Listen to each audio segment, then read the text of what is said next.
possible solutions to those problems, and moving from food back to manufacturing, which is a similar issue in the Iowa area, where manufacturing and the agricultural economy are very closely tied together.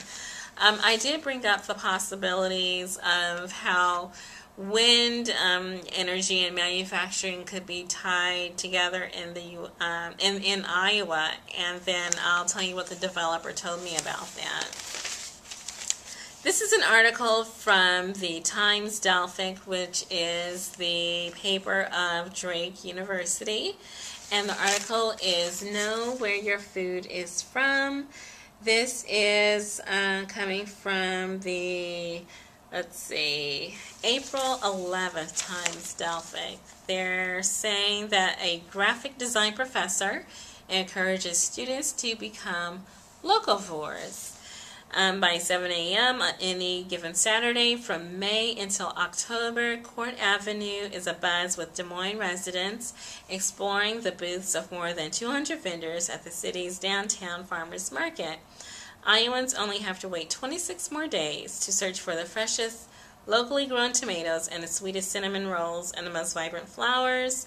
The size and attendance of the market has grown exponentially in recent years, with an average of 18,000 visitors on any given Saturday. This year, the farmers market opens on May 7th.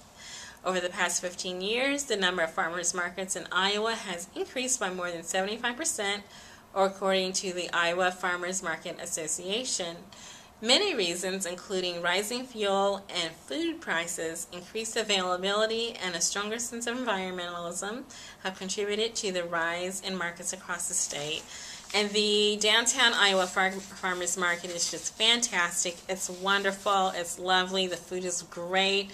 I go very frequently. There's so many people down there. It's basically our own little Mardi Gras that we have every Saturday, where you sightsee, you hear music, you see people, and you pick up just really great produce from around the state, and then also just enjoy the atmosphere. It's a terrific institution, and I believe they are going to begin a midweek farmers market as well, since the Saturday farmers market has proven so very popular. That's terrific. I'm looking forward to it already. Okay. This is another interesting article from the Des Moines Register, and it's called Bucking the Trend. This is from the Sunday, April 10th Des Moines Register, and it's basically speaking about the Amish community, which is very large, significant to the economy in Iowa. And they actually survived the Great Recession in their own way. It is only among a handful of rural Iowa counties in the 2010 census to gain population, and this is Davis County, and of those, the farthest from any of Iowa's largest cities. Part of the reason, local officials say, is the rooted Amish population of growing families mixed with returning retirees. The reason the Amish have survived here when small-scale farming has become economically infeasible and rural areas wither and die is because they opened businesses and made them work. 90 businesses selling wares from horse collars to bakery rolls, from harnesses to salvage flim-flam of discount stores dot the gravel roads between tiny Drakesville and the county seat of Bloomfield, 9 miles away. Homemade signs advertising greenhouses and country stores stand on the corner with arrows to direct mostly non-Amish to their stores. Here, nearly half of the 200 Amish families, totaling roughly 1,000 people, own some kind of business, usually close to their homes. And that is similar to the When We Were Green episode that I pre-recorded over the Christmas New Year's holiday, detailing how maybe our own families once upon a time survived the Great Depression and World War rationing, and then other economic issues in a similar fashion. They had a sustainable lifestyle, not necessarily because it was a trend, but just because it made common sense. And so I think that's similar in part to what the Amish have created, micro economies, but then also levels of self-sufficiency that enable them to survive where others have not been able to. So it's something to think about, that maybe we can learn something from our neighbors and then also from our own families and our ancestors on sustainable lifestyles and a green economy. Just great. Let's see. This article is also from the Des Moines Register. It's the Tuesday, April 5th. Culver forms consulting group. And let's see. Former governor turns his support of renewable energy into a business. The first client of the Chet Culver Group is Vered Technologies, an Austin, Texas maker of small wind turbines.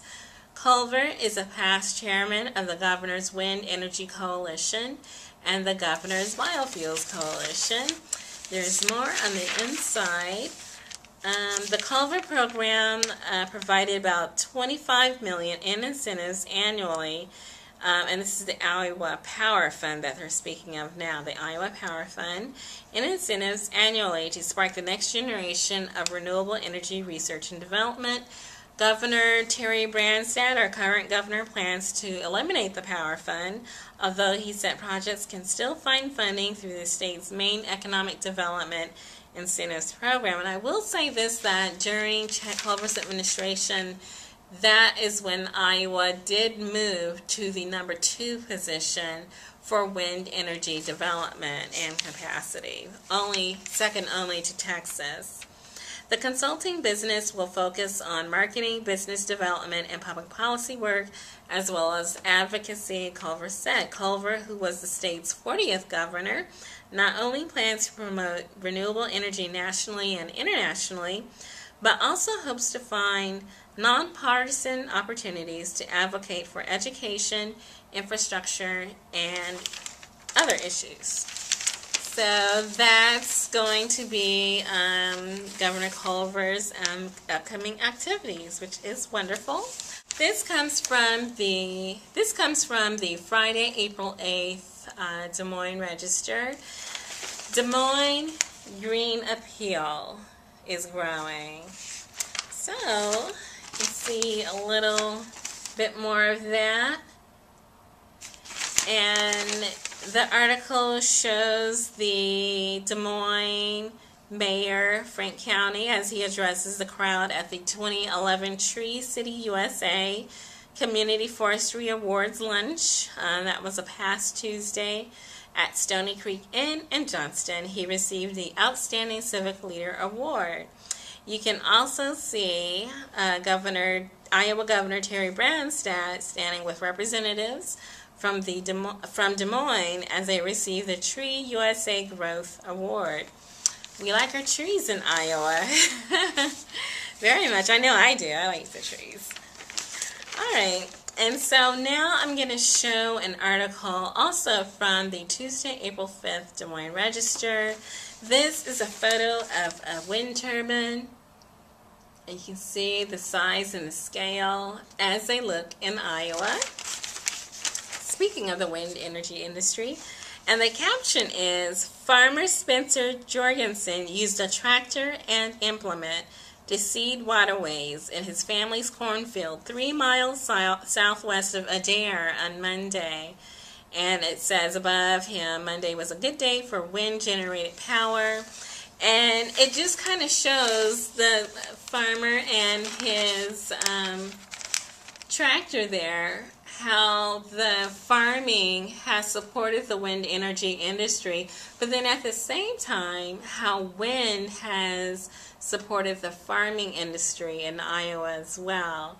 And I'll speak more about that as I describe my visit with a wind energy developer in Iowa, in the Des Moines area.